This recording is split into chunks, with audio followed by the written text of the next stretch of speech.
Okay, just going live, Chair. Thank you. And we're live. I'd like to declare this meeting open. This Scrutiny Committee meeting is being conducted remotely in accordance with the coronavirus regulations and the remote meetings protocol agreed by the Council, which will operate alongside the Council's standing orders to ensure that we continue to take democratic decisions in an open and transparent manner. I would remind members that this meeting is being live streamed to the public. Can I request that you all switch off your cameras and mute your microphones when you are not speaking to ensure there is no unnecessary background noise and to help with the audio and visual effect of the broadcast. The Council standing orders and code of conduct will apply at all times during this virtual meeting in the same way as ordinary meetings, and members should conduct themselves accordingly. Can I also remind members to ensure their chat function is switched on and to use that facility to indicate to me when they wish to speak on a particular item. Please do not speak until I invite you to do so. And remember to unmute your microphone and switch your camera on.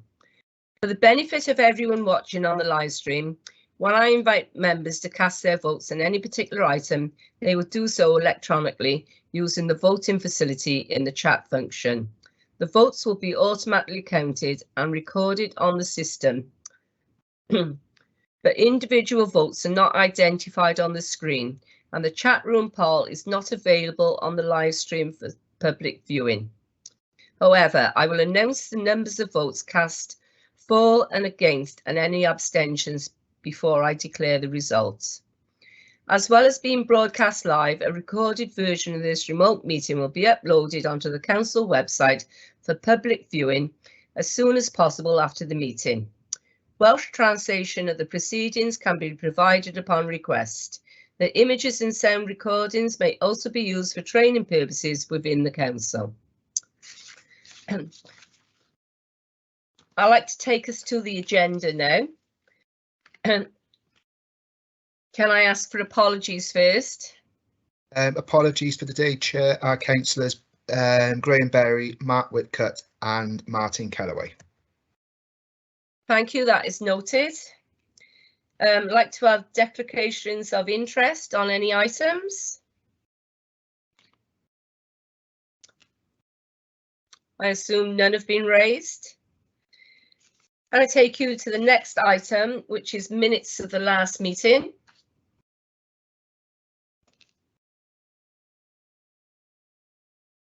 Page 3. Page 4.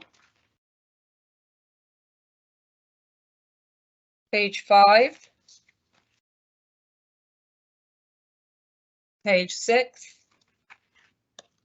Chair, some of the formatting seems to have gone slightly astray on page 6, but it looks a bit strange, but otherwise it is okay. Okay, any items you want to speak on? No, it's just the formatting's gone a bit astray on page 6, that's all. Yes, with the capital letters on the right-hand side. I see, okay. Probably a typing error.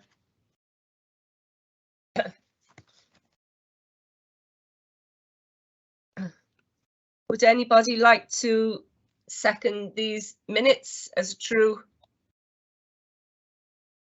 I propose that a true record, Chair. Thank you, Councillor Richards.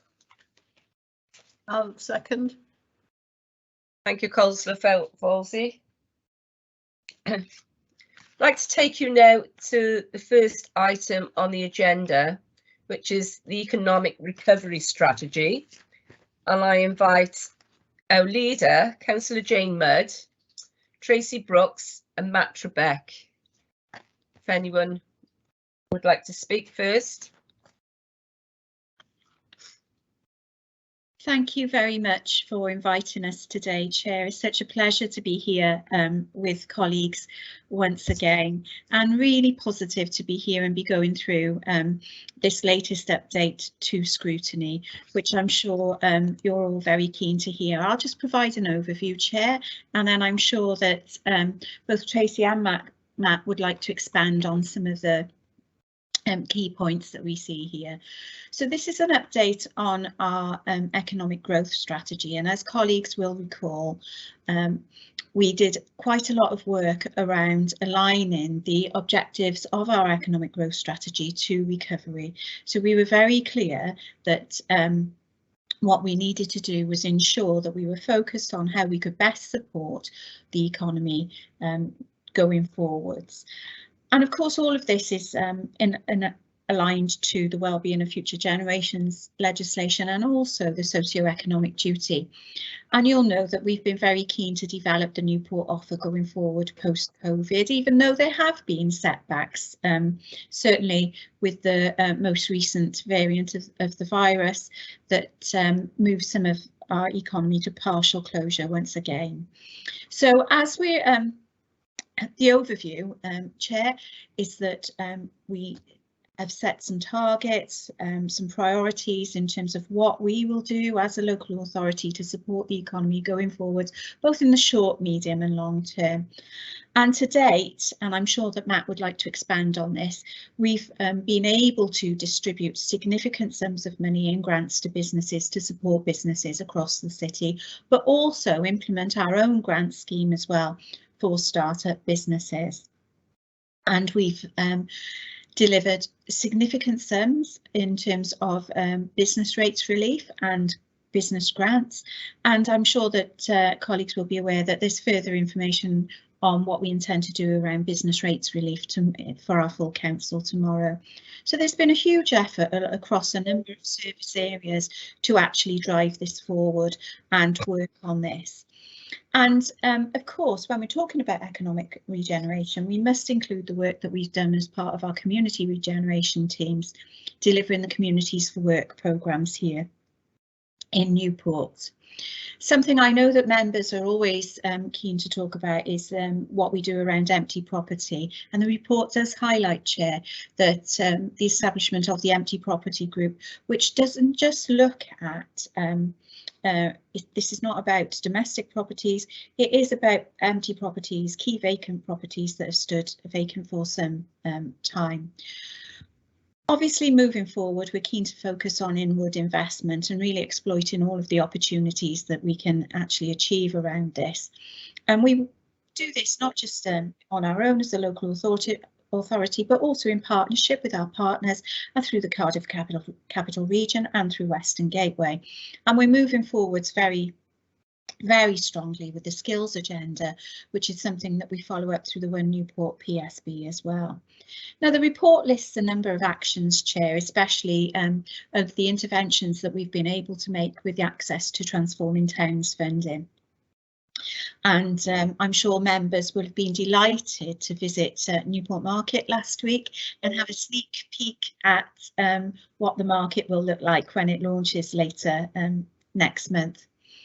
We were also successful, Chair, in our bid to the Community Renewal Fund, and really pleased that UK Government has funded some of those bids.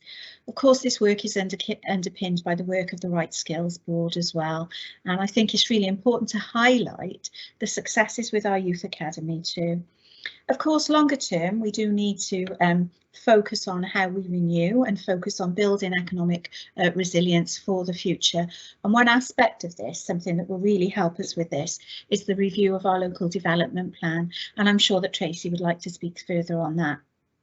But that's an overview of the report, Chair. Really keen to explore this further with colleagues, and I'm sure that both Matt and Tracy would like to highlight key areas of work in more detail. So I'll just hand over to them if that's all right with you, Chair. Thank you, Leader. Yes, I'd like to invite Tracy Brooks, please. Thank you, Chair. So I think leaders summed it all up perfectly. I mean, you know, when we developed and the Cabinet approved the recovery strategy, I mean, who would have known that sort of 18 months later we'd still be in a similar position, you know, as we were back in October 2020. And I think, you know, the sort of the strands and the pillars of sort of recovery that we established in that original report. So, you know, to recover, to renew, I think it really stood us in good stead, and it really embraced and embodied everything that we sort of hold strong in Newport in terms of how we want to grow the city and make the city resilient to anything else that happens in the future. I think the leader mentioned that we've obviously got the replacement local development plan, and that really embodies us trying to make sure that we get the right development in the right place. And we look at the growth of the city in a holistic way as well. So that involves infrastructure and reflecting and taking on board, our commitments to climate change and decarbonisation. So, that's a really opportune moment really for us to be able to take forward and really look at how Newport is going to grow, expand and develop in a more resilient, sustainable way in the future. So that's a really exciting opportunity, and that process, it's not quick, unfortunately. It's going to take a couple of years for us to sort of start and finish that, but what it does do is it's got significant engagement opportunities with our residents and our businesses to enable them to sort of tell us what it is that they see as important to them and how they see Newport growing and sort of being more resilient going forward. So that's really, really important. But I think the leader touched on, we don't do this in isolation.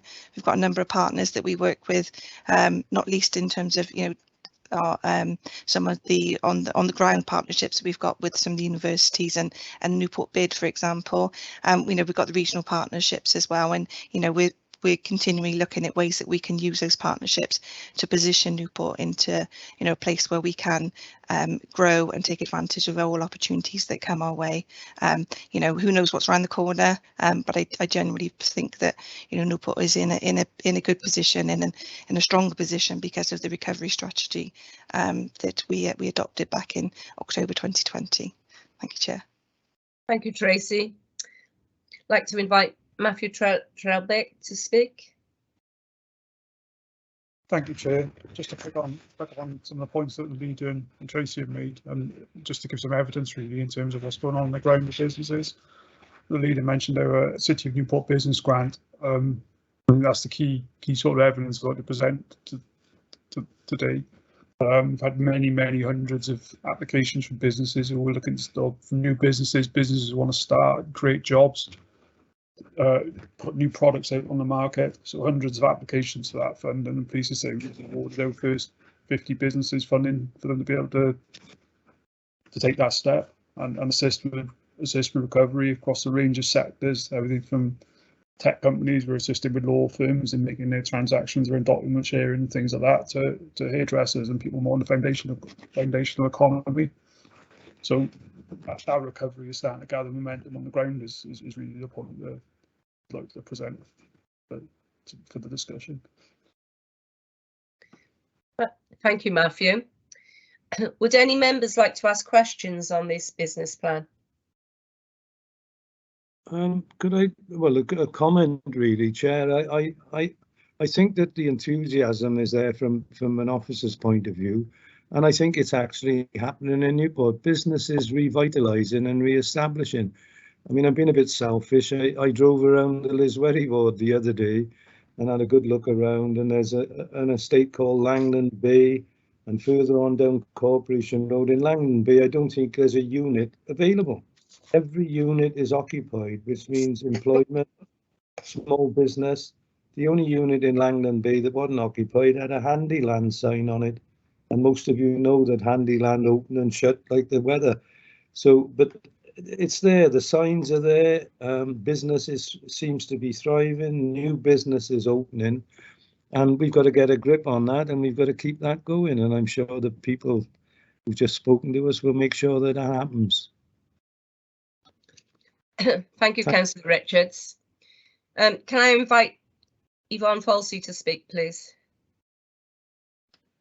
Thank you, Chair. I've got two questions, if I may. The first one is about communication with our businesses in Newport, and do we have good communication with our local businesses? How do we communicate with them? Do we ask them what sort of support they need? Is there a sort of a two-way conversation going on with our local businesses that we are supporting them the best we can? Who would like to answer that? That's a really good question, Councillor Fawzi, and actually you can see Matt and I both keen to answer this question because this happens at a range of levels. So for example, we've got representation on the Newport Now, the Business Improvement District Board, so we're able to have that engagement with them.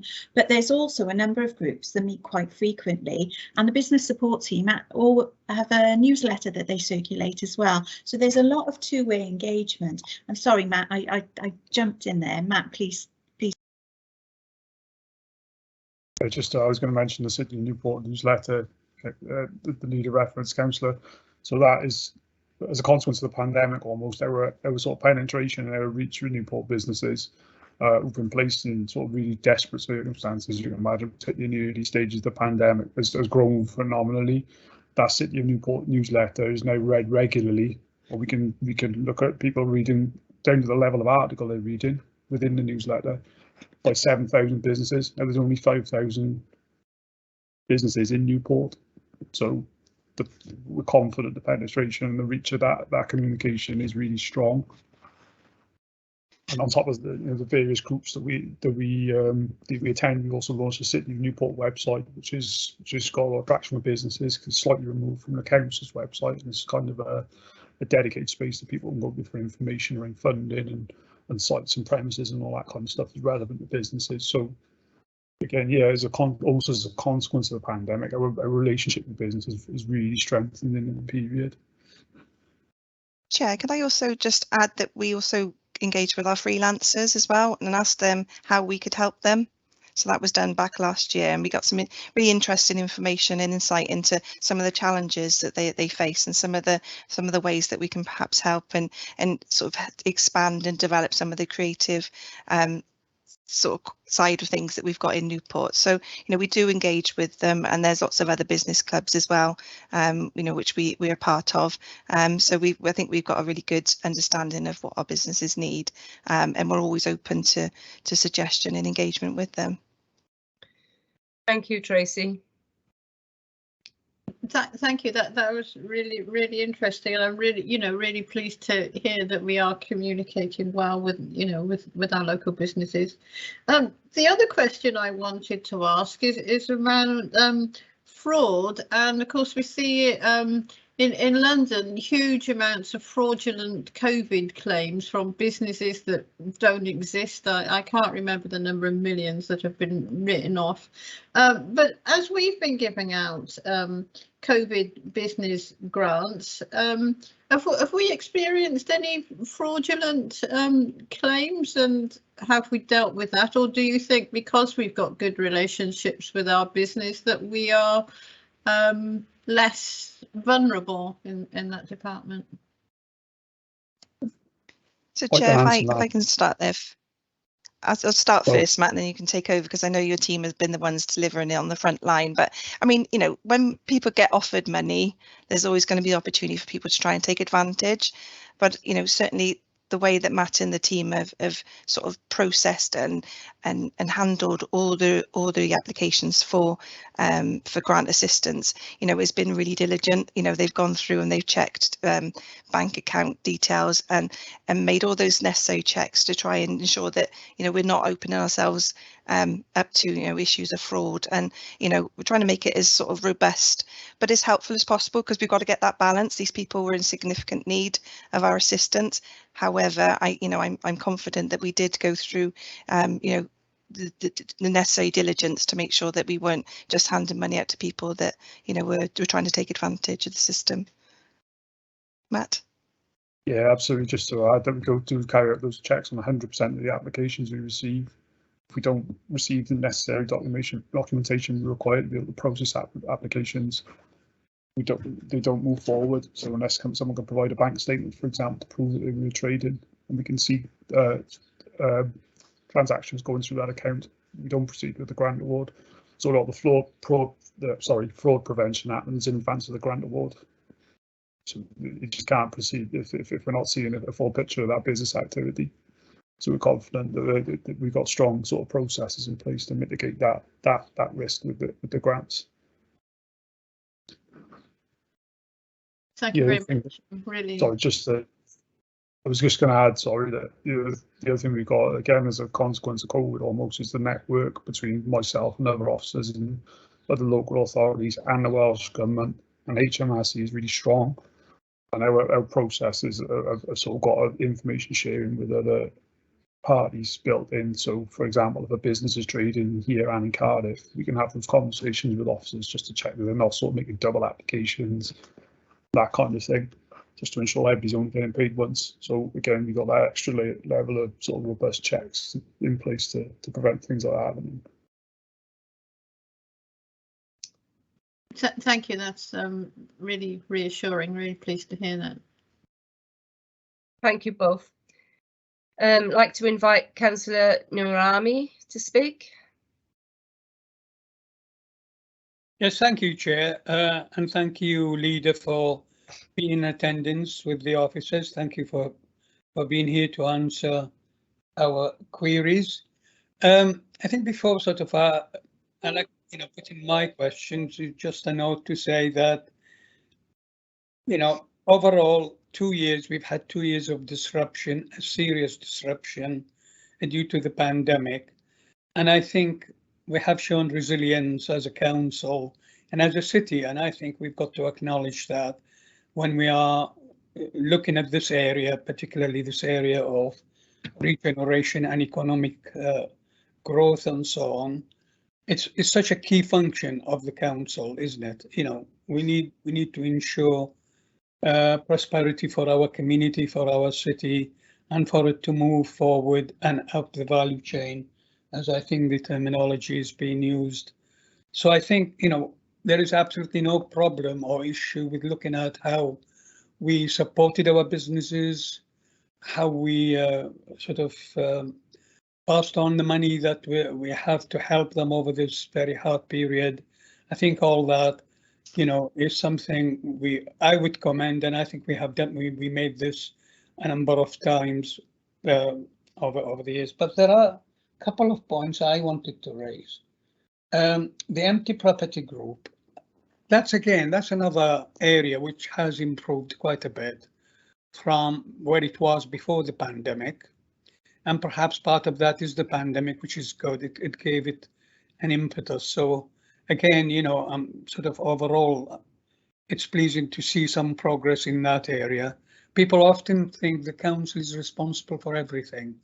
Even as far as 2 days, ago, someone actually was blaming the council for picking up the rubbish from a private land in the Pill area.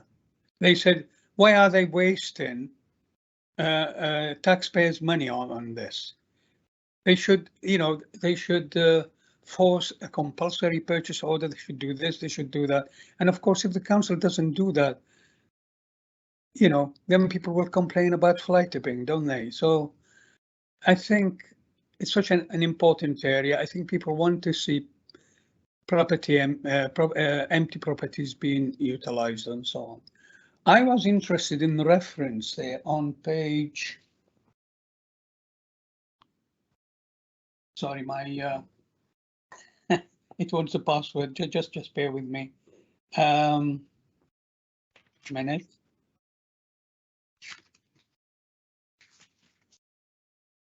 Yeah. There's a reference there which says the group has developed an action plan which has been approved by Welsh Government. Tailored action plans are now being implemented for specific problematic properties in the city. And before that, it says in 2020, officers and elected members participated in a training session facilitated by Welsh Government on how to tackle long-term empty properties. So my question on this, the elected members being referred to here, is that the cabinet or a subgroup of the cabinet? Or because I'm not aware that there was such a group really where elected members were participating in terms of addressing that issue. Chair, I can answer that. Yes, it was the cabinet, Councillor Arami. Sorry? It was the cabinet. It is the cabinet. Okay, you clarified that because just I normally follow what's happening, so I thought have I missed something? So, okay, can you say something about, or can maybe the leader say something about what was sort of the what was the outcome of those, other than just the training? Was there something else that we should know as members, or as our sort of constituents want to know? Thank you very much, Councillor. The training was a joint training exercise, so it was undertaken by both officers and the Cabinet. It enabled us to really start to work through some of the options that were available to us in terms of addressing some of our long-standing and most challenging vacant properties across the city. And as the report says, from that, the plan was developed. The plan, of course, has been reported to Cabinet, and I'm sure that all of the detail is there should you wish to go back over the Cabinet minutes and note those reports. But to give you a brief overview in terms of the work that has been done in relation to that, there's quite some activity. So, for example, one of the buildings that we looked at in relation to that was TJ's on Clarence Place, and some of the actions that we might take around that. We've also looked, Councillor Al-Nuami, actually at a property that was within your ward, a long-standing empty property there, which has recently gone to auction. I'm not necessarily sure whether it's been sold yet, but it did go up for auction, didn't it? I'm looking to the officers now. Tracy, it did go. Yes, yeah, it did go to auction, yes, yeah. Yeah, so I think what we're starting to find from that training and from that co-production of the strategy and the plan is that actually what we're moving towards is some really successful outcomes for the citizens of Newport. And I'm sure that, I don't know, Tracy, whether you'd like to expand on any of the sites that we continue to work on in relation to that. Thank you, Leader. I mean, I think that the purpose of the training, I think, was to sort of show and evidence how difficult it is to try and take some action against these properties. But there are a number of different things that we can do. I think most people assume that we could go in and use compulsory purchase orders, for example. They think that's the solution to all problem properties. It's not always that simple, and I think with the support and the advice from Welsh Government, what we've managed to do is come up with a list of about 6 priority properties. I mean, we know there is a lot more than that to tackle, but we're trying to focus on 6 properties in specifically, and trying to use all those tools that we know we've got to basically enforce those sales or encourage those owners to work with us to develop their properties. I mean, we don't want to see those properties empty. As the leader mentioned, TJ's is probably the most prominent property on our list. But we do have lots of tools that we can use. Enforcement is one of those.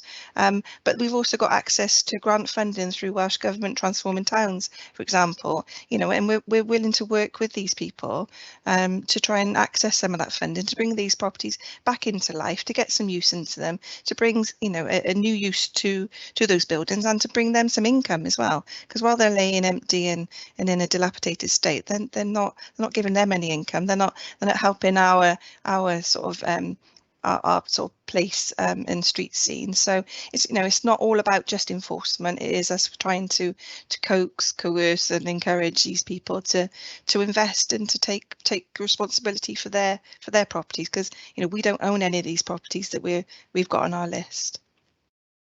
Thank you, Chair. Okay. And I mean, where some of these properties are presenting a nuisance to the public, where we may have to intervene, such as the case I mentioned, about having to clean and so on, are we actually then, I think what they wanted to know, are we putting charges against that land? Are we actually sort of not committing the council taxpayer to actually meet the cost of negligence by the owners and so on? Yes, 100%, Councillor Al-Nuami. We, one of the tools that we've got is to undertake works in default and then place a charge on the property and then enforce that sale. So we've got one of those sites in particular where we are enforcing a sale of that site to recover some of the monies that we've spent undertaking clearance works on there. So, you know, it is something that we do. We have, you know, tried the corporate sort of route with the owner, but where they don't engage, then we do have to take those steps. And you know, we do have hopefully an enforced sale coming next month, which we're happily to report to you all. That's reassuring, thank you. I've got another question, Chair, but I'm happy to wait you know, for someone else if they want to come in. Yes, thank you, Micdad. Can I ask Councillor Richards if you'd like to ask his question? Yeah, thank you very much, Chair. I mean, I obviously support the last comment on that we take sort of enforcement action as and when appropriate to clear up some of the problems that there are throughout the city. One point and the officers have touched on it, but I don't think we should miss the opportunity. I mean, COVID has created, rightly or wrongly, an opportunity for us to communicate with business, especially small businesses, because of grants, etc. And I know from the officers, the calibre of the officers we've got, that can just be a start of communicating more with small businesses. And we need to build on that and arrange for the future, because if we work with business, even at grant level, you can expand that service. They can see what we've got to offer. They can see what the council's got to offer in help terms with regeneration and other grants. So I welcome that, and I'm sure that we'll make great progress on that. I mentioned earlier the Langland Bay site, and I think there's over 50 small businesses crammed on that site now. That's employment, that's work. It's moving forward, and our people and our business people need to be brought in and encouraged, and I know that you're doing that, and so I applaud that. But as I said, COVID has been a reason for businesses to come to us, because they need grants, they need information and all the right. Well, let's use that, and you are using that to cement a relationship with the small businesses and show them the other things that we can do for them in partnership. Thank you, Chair. Thank you, Councillor Richards. Micdad, would you like to come back in to ask your last question? Yes, thank you.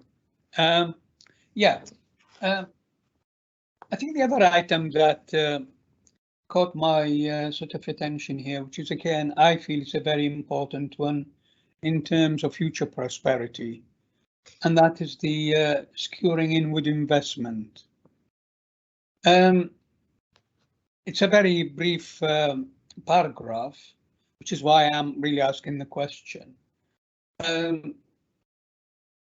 It says here the city must maximise and exploit opportunities for public investment through the Welsh Government Regional Development Framework and a Transforming Towns programme alongside any UK government-led investment opportunities.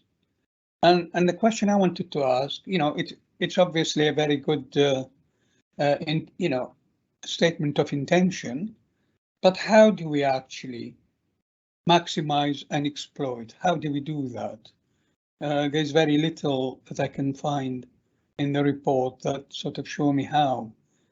I know it's a future thing we're looking at after the pandemic, but it would be good to know how we are going to do this, or what are sort of our plans to do this. Happy to come in there, Chair, if that's all right with you. Yes, thank you, Lisa. Thanks. Thank you very much for that, Councillor, and it really is a very important question, and I think it provides us really with an opportunity to look at some of the successes that we've had so far. So, for example, if you look across the city, look at Newport East, Monkstitch, the investment in the CAF Rail site there, you know, a £30 million investment, and CAF Rail looked at over 100 sites in the UK before decided on Newport.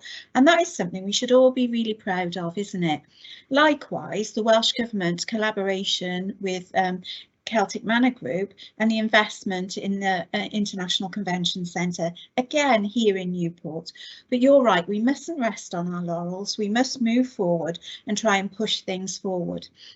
And one of the ways that we do that, and there is a lot of clarity around that because these strategies are very clearly set out, is through our partnership at the regional level as well. So if you look at our successes through the Cardiff Capital Region City deal, the first significant investment made by the City deal was actually here in Newport, £37 million into the compound semiconductor industry. But starting to build here in Newport and using the industries of the future, the world's first compound semiconductor cluster, so a cluster of businesses here. When we think about inward investment, we also know that we've got the largest data centre in Europe based here as well. So we are able, through our partnerships and through the work that we do at the strategic level, able to attract that investment. But we must not rest on our laurels, and that's why it's really important as we move forward and we take the CCR into the Corporate Joint Committee that our focus really is on the economic well-being for the whole of the region. Now, we don't just do it but make that focus in terms of the Welsh context, but we also make that focus in terms of the areas on both sides of the River Severn, certainly in relation to our partnership with Western Gateway. And the Western Gateway really is trying to move forward with some significant investment. So, for example, they're at Oldbury, across the River Severn. There is that Oldbury is one of the 4 sites in the UK that's been identified by the UK Atomic Energy Association as a potential site for nuclear fusion. That would generate most areas within the region, within the Western Gateway region, are actually within an hour's travel time of each other. So there's a massive potential there, not for just for jobs, but for construction as well, because we already know from other major construction projects that have gone on that a significant amount of Welsh steel is going into those projects to support those. And again, that's really important.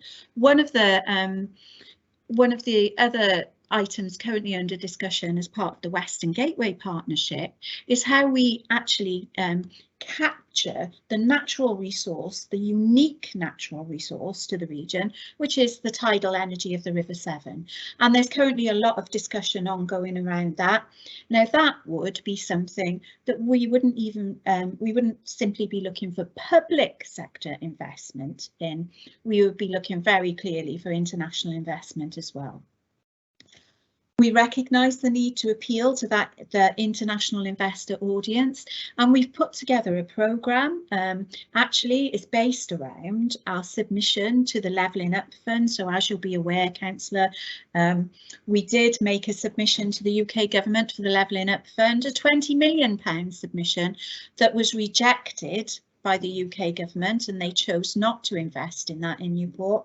However, what we have got is a great investment opportunity, and we're really pleased that colleagues from the Cardiff Capital Region City deal will be taking that investment proposition to NIPIM next month, and we'll be working with and discussing that opportunity and the investment opportunities that arise from it with the international investment community.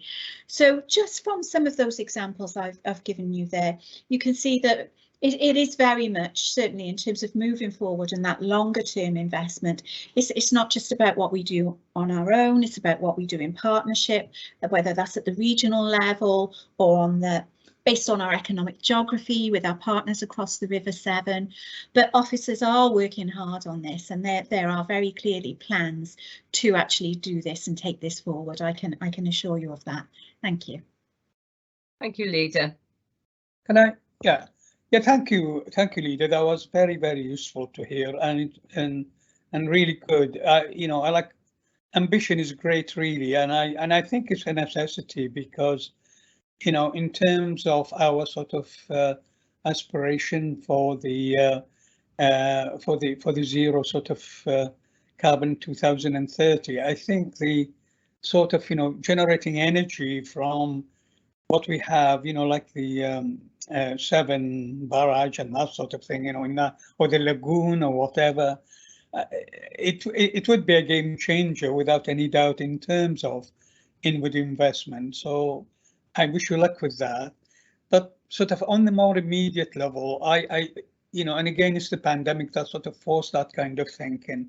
I know there was a lot of optimism with the opening of the International Conference Centre by the Celtic Manor at the time, which is, on the sort of, on its many other projects road, like, other sort of developments of hotels and all that.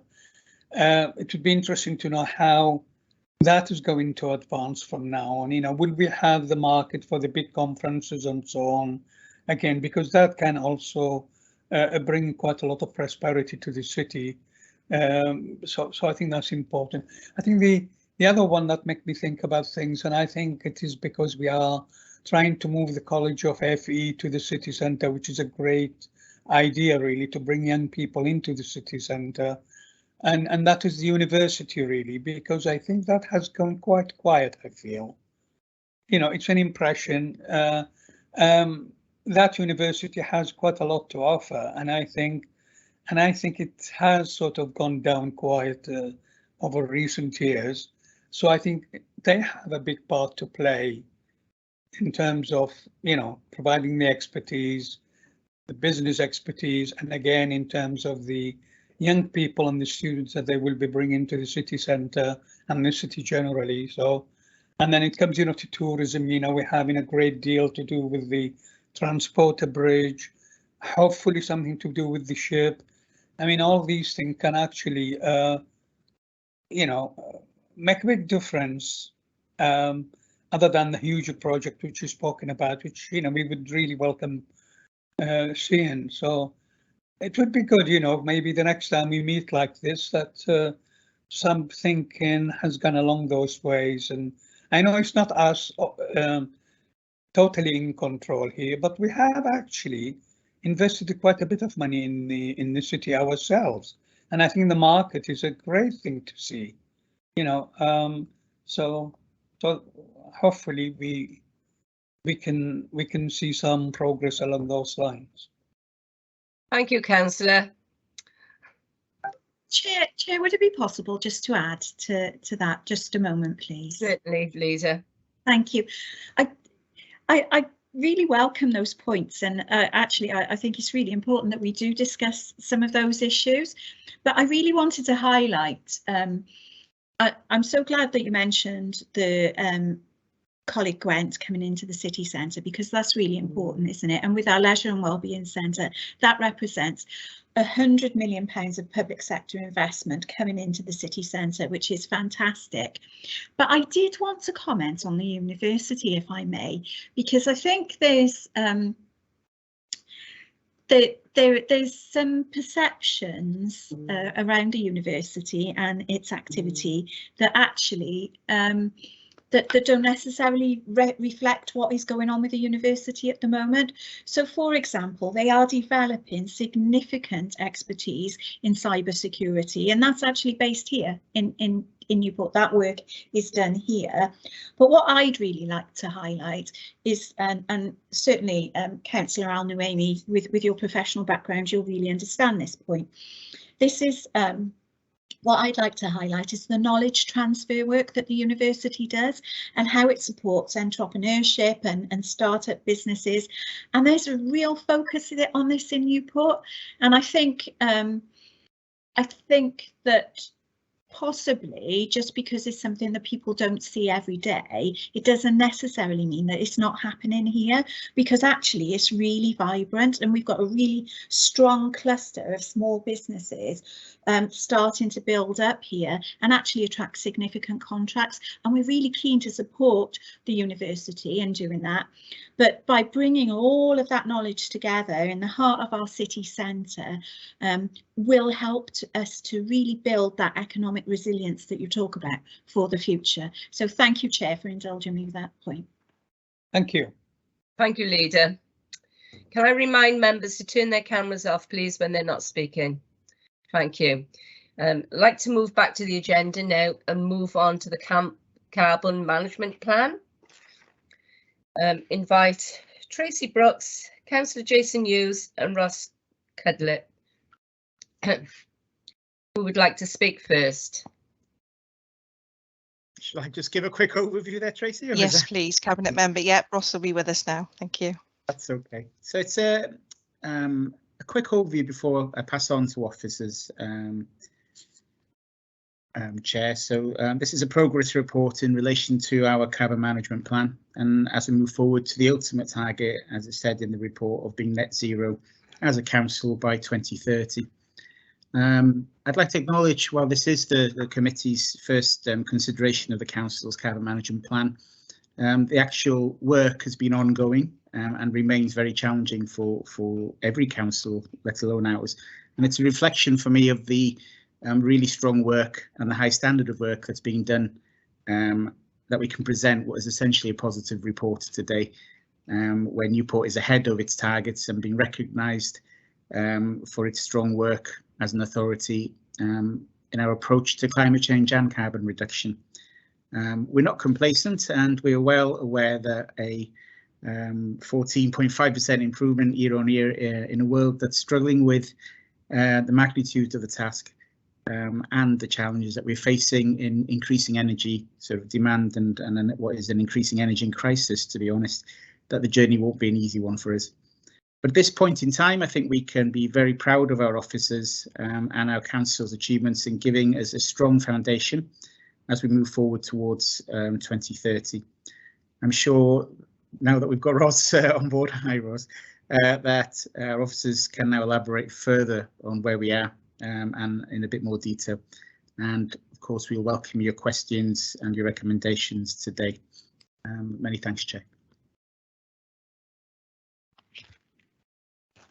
Chair, Ross has got a sort of, I think the presentation was in the pack that was circulated, but I think Ross intends just to take you through it. It's fairly brief, but it gives a really good overview of where we are with the carbon management plan and the progress that we've made. Thank you, Chair. Excellent, thank you. Over to you, Ross. Thank you, Chair. Thank you, councillors, for having me to present to you this afternoon. As Tracy said, I'm just going to take you through a short PowerPoint presentation.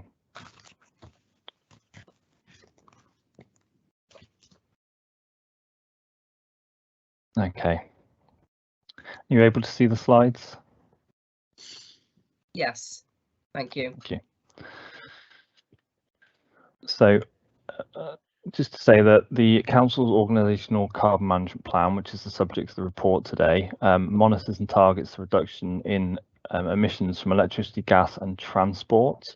And we call this Scope 1 and 2 emissions. They're the direct emissions from the fuel that we use as an organisation, sort of directly related to our operations, principally in our buildings and fleet. So the carbon management plan that I'm reporting against today will now sit below the council's climate change strategy that you'll also be aware of. And that plan is about our wider organisational impact, our sort of climate impact. So that includes many of the indirect emissions from operations, such as staff travel and the goods that we procure. So in terms of the carbon management plan, the baseline year for the plan was 2017 and 18. And the monitoring for the plan covers 4 financial years from 2018-19 to 2022-21. And as is clear, the plan sits within the portfolio of the Cabinet Member for Sustainable Development. And progress against this plan has principally been delivered by myself and a small team of 4 within the carbon reduction team. So just to explain the baseline of the plan to you, if we look at the chart on the right of this slide, you can see the breakdown of fuels and the emissions associated with each of those fuels. So the largest source of emissions for us as a council is natural gas, and this is principally used to heat our buildings and provide hot water and to heat our swimming pools. This is closely followed by electricity that we use in our buildings at 1/3, principally for lighting, and then the electricity that we use for street lighting, which in our baseline year made up around 15% of our emissions. Another proportion here is our emissions from transport, which in 2017-18 was around 10%. So totaling up all of these emissions, the baseline total for us as a council was 17,691 tonnes. In terms of the vision, mission and objectives of the plan, the vision set out was for Newport City Council to be net carbon neutral by 2030. The terminology has changed now slightly. You'll hear net carbon zero used or net zero carbon, and these terms can be used interchangeably. So the progress towards this vision is being assessed by the carbon reduction targets covered, which will be covered within this presentation. The mission of the plan was to be globally responsible and do this by decarbonising our buildings, fleet and operations while reducing our costs and environmental impact. And progress on decarbonisation has been made through reducing our environmental impact, and in most areas we've also reduced our costs. However, the decarbonisation of heating will increase our operational costs in the short term, and I'll come on to that later. In terms of the objectives, there are 5 objectives within the plan, and we'll be going through progress against each of those objectives later in this presentation. So starting with the targets, the ultimate target of the carbon management plan is for the council to achieve carbon neutrality by 2030. And we look to do this within 3 plan periods. So our first 4-year period would run to 2022, our second to 2026, and our third until 2030. The first plan contains interim targets, which you can see here on the right. And the presentation will now go through each target one by one and present the progress against it. So starting on progress against our target for Scope 1 emissions. The Scope 1 emissions are essentially our heating fuels. So this is essentially our gas usage. We had a target of a 2% reduction by 2020 and a 5% reduction by 2022. So as you can see from the chart, in the last pre-COVID year, which was 2019-20, we had achieved a 3% reduction against our baseline. And of course, in the first year of the COVID pandemic, we saw a more significant reduction down to 13%, but we do consider this to be a bit of an outlier. So when we are able to assess our emissions for the last year, the year we're currently in, we'll get a better picture of the progress that we've made. The Scope 2 emission target here, which is principally our electricity usage, that's electricity in our buildings and our street lighting. We had a target of a 20% reduction by 2020 and a 30% reduction by 2022. And this is an area where we've made good progress. We made strong gains early on through the implementation of LED street lighting. And then we've continued to undertake projects which have a significant impact within our buildings, such as the implementation of LED lighting. So the result of this was that by 2020, we had achieved a 31% reduction, which meant that we were sort of significantly ahead of our target. We've actually met our 2022 target 2 years early. And we wait to again see the results of the full year that we're in currently. So in terms of buildings retrofitted, we had a target for a number of buildings that we would have retrofitted sort of by 2020 and by 2022.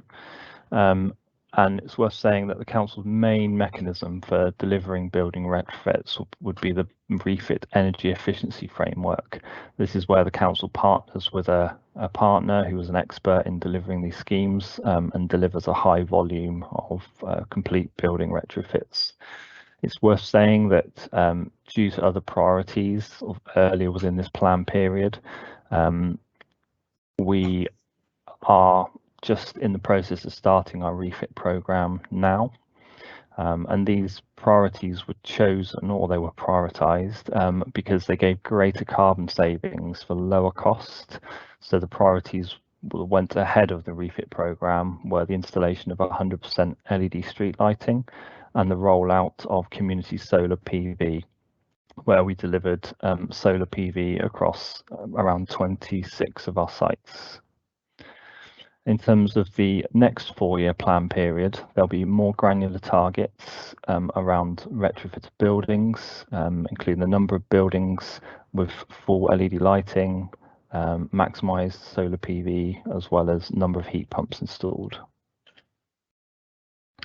In terms of we've focused mostly on demand reduction so far, but in terms of our green energy generation, we set out a target to have 100 kilowatts of solar PV installed by 2020 and 400 kilowatts installed by 2022.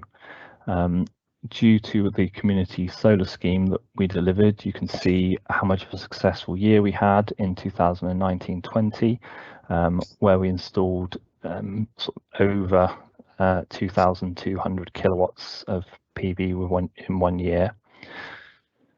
So seriously exceeding target, and we have plans to deliver further solar PV in the coming year and beyond. Ultimately, we'll need every building to have as much PV as possible. In terms of the result of having this much solar PV installed, every unit of electricity that we can consume from our own panels means that we're not having to buy energy in from the grid, and therefore we both make cost savings, and we can ensure that the electricity that we're using is completely zero carbon. So we had a target of consuming 0.5% of our total energy from solar PV on our buildings in 2020, and a target of 2% by 2022.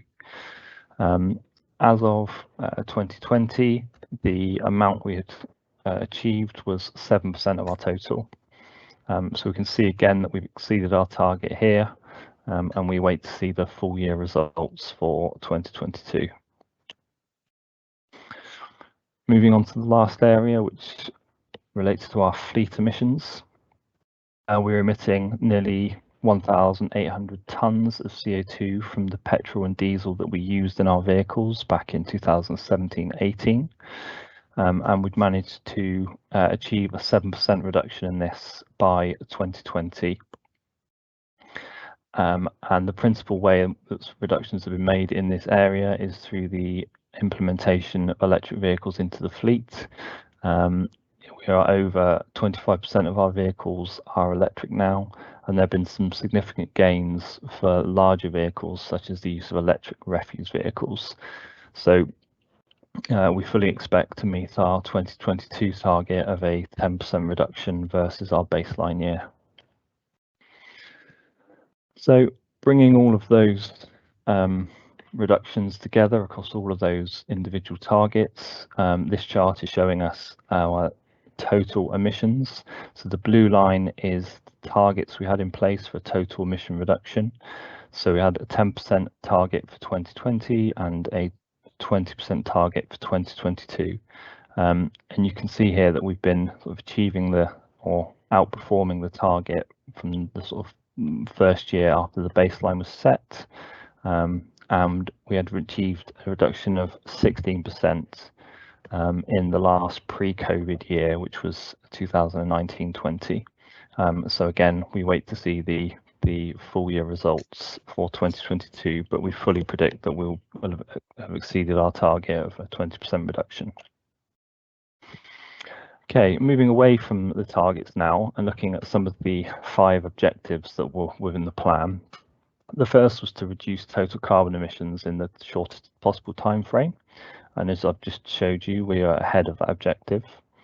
We also plan to make our buildings more energy efficient, but also improve user comfort as we did that.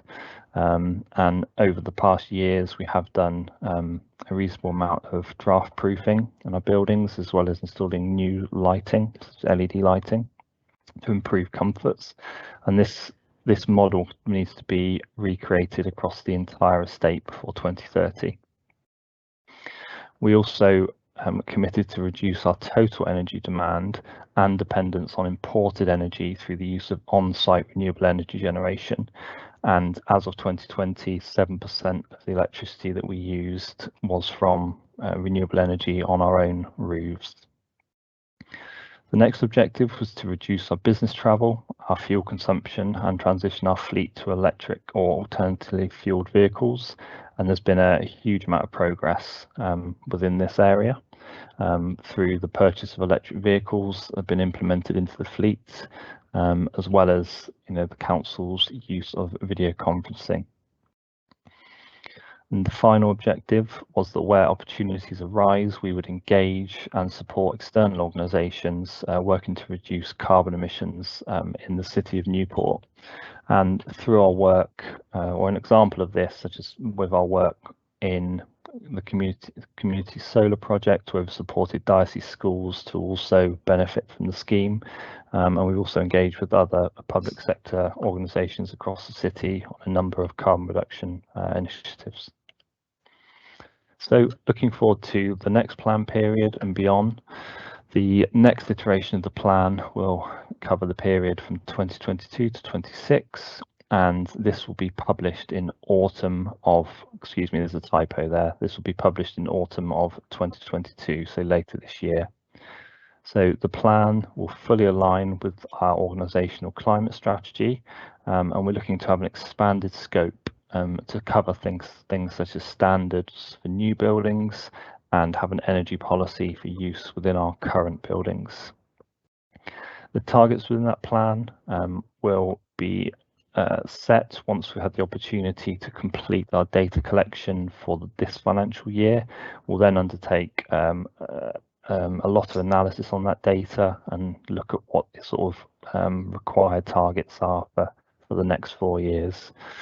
So as a Cabinet member said within his introduction, we've calculated that we require a 14.5% reduction per year from 2019-20 until 2030, and if we manage to do that, we will have achieved an 80% reduction in carbon versus our baseline year. It's just worth mentioning that achieving 100% reduction is unlikely to be possible. However, we will then be able to look at some opportunities for local offsetting of carbon through initiatives such as tree planting and other measures. Okay, that's the end of the presentation. Thank you very much. I'm willing to take some questions. Thank you, Ross. Would any members like to ask any questions? Yes, please, if I can. Certainly, Councillor. Yeah, can you just put that last slide on again, please? Yep, sure.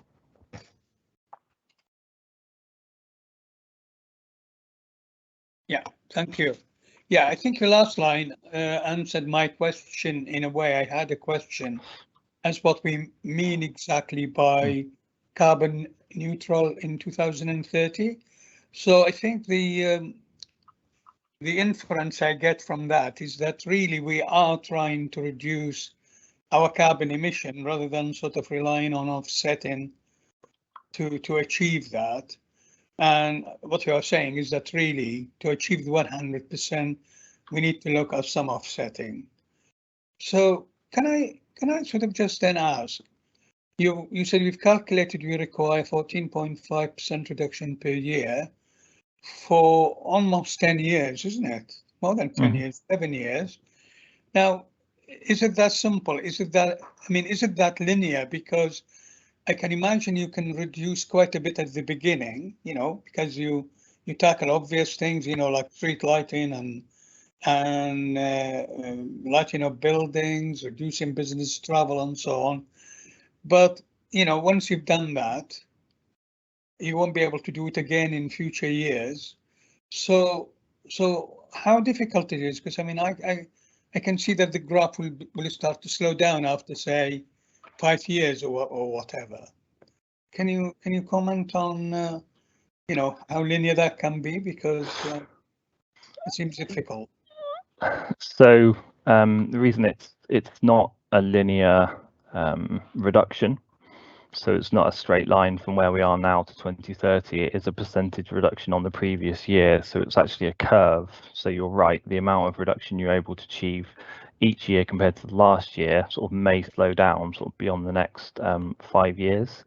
And whilst we have made, you know, like you say, some good quick wins in the previous years, you know, now we are getting into the need to do a lot of retrofits to buildings, which are more difficult. However, there is an enormous opportunity. We've got around 160 buildings as a council that we track energy for.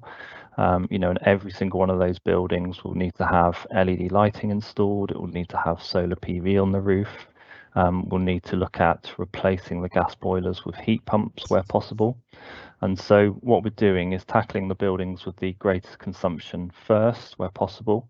And we're kind of keeping a list of the measures that have been implemented on each site. And the actual proportion of sites which have had all of those measures installed to date is very, very small. So, you know, I can't give you the exact figures, but we have you know, a reasonable idea of the measures that we can undertake to achieve these significant reductions in each year. But yes, you are correct. It will get more difficult with time. So realistically, the 80% is really quite ambitious, isn't it? It is ambitious, but obviously I do believe it can be achieved. And one of the principal ways in which it can be achieved is by removing as much gas use as possible from our estate. Because if we're able to replace gas use for the delivery of heat into our buildings with electricity use through the use of heat pumps, then we know that we can bring in zero carbon electricity to provide that heat. So I can see a pathway forwards to achieving that level of reduction. Yeah, the electricity has to be from a renewable source, isn't it? Because I mean, you know, the current electricity we use, excuse the pun, is actually quite carbon intensive, isn't it?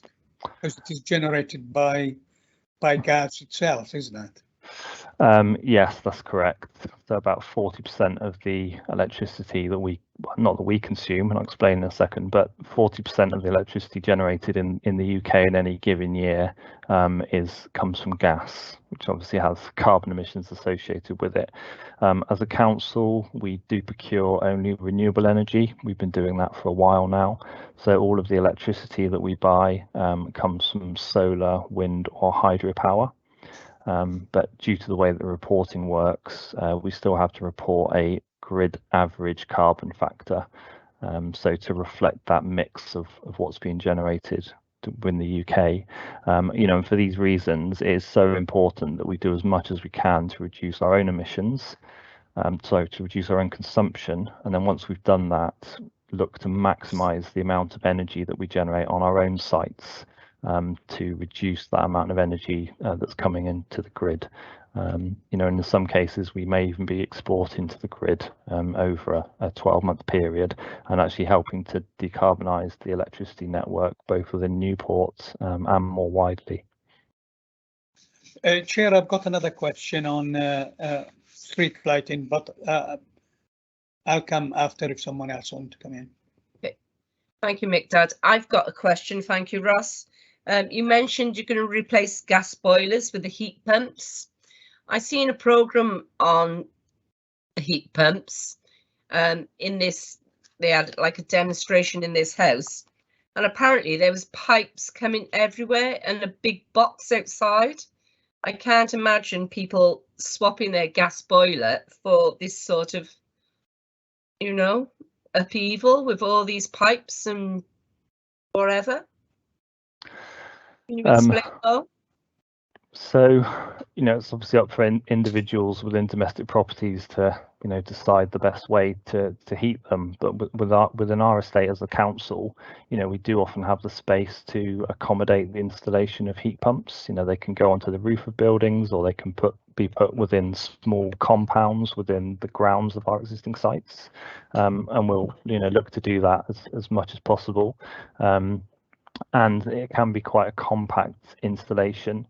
So whilst you are taking heat from the environment outside, you know, that can be from the air, which is sort of the systems that you're describing on domestic properties, but it can also be from the ground or from water. And those systems are much more inconspicuous. And once that heat's been taken, it's just passed into the building, then into the existing plant room where the gas boiler was, and is just used as gas would have been previously. Thank you, Ross, for that. McDad, would you like to come back in? Yeah. Street lighting. Did you say we now have 100% LED lighting for streets? I believe there may be some fittings that have been unable to be changed due to the location. So it's close to 100%. Sorry, I should have been more clear.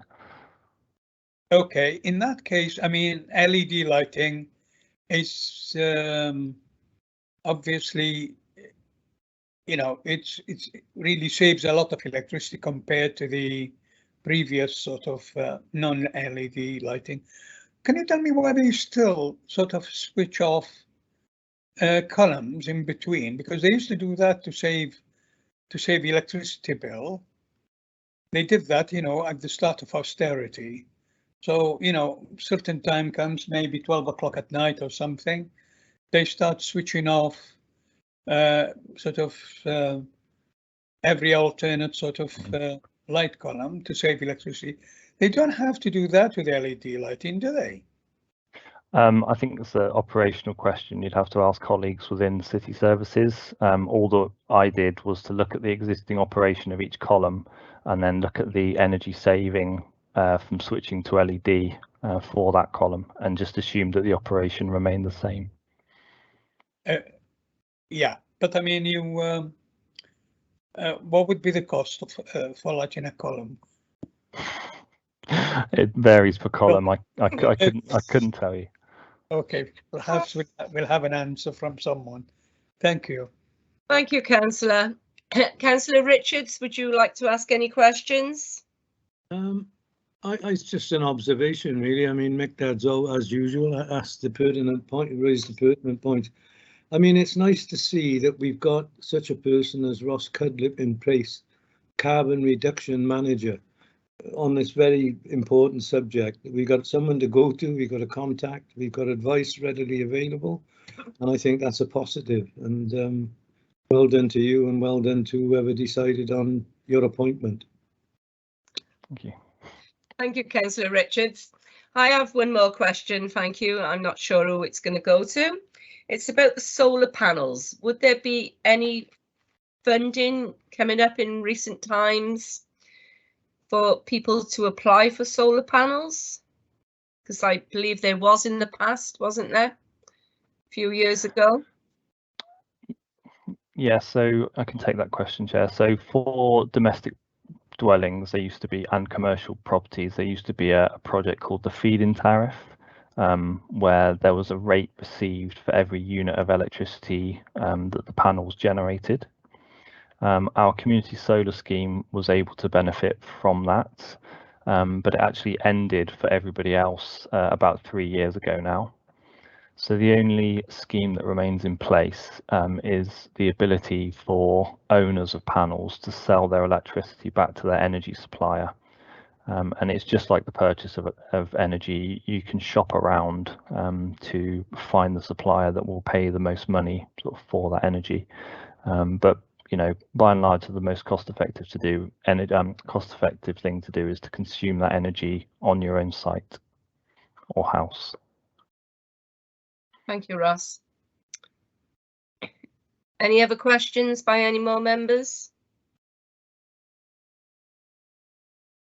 No, I'd like to thank you all for the presentation. Okay, thank you. Thank you all for attending. Thanks, Thank Chair. you, Chair. Thank you.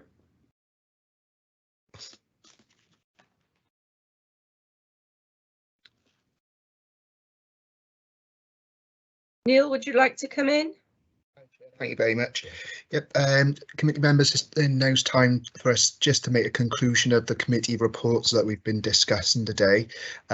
Just wondering if you were happy with the reports and the information you received today, and if we got any comments or recommendations that we would like to take back to the cabinet. Is there any comments that you'd like to make for the economic recovery strategy first?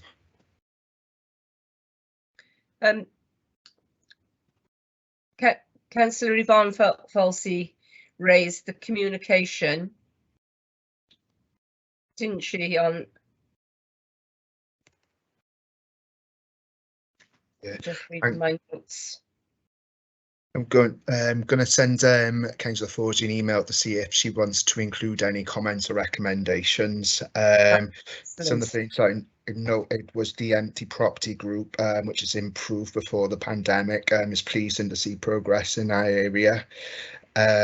Also noted about the access to the grant funding, the transforming towns, and also praised it. The works which we've been doing in the indoor market, and also how great and how much of a necessity the ambition is as well.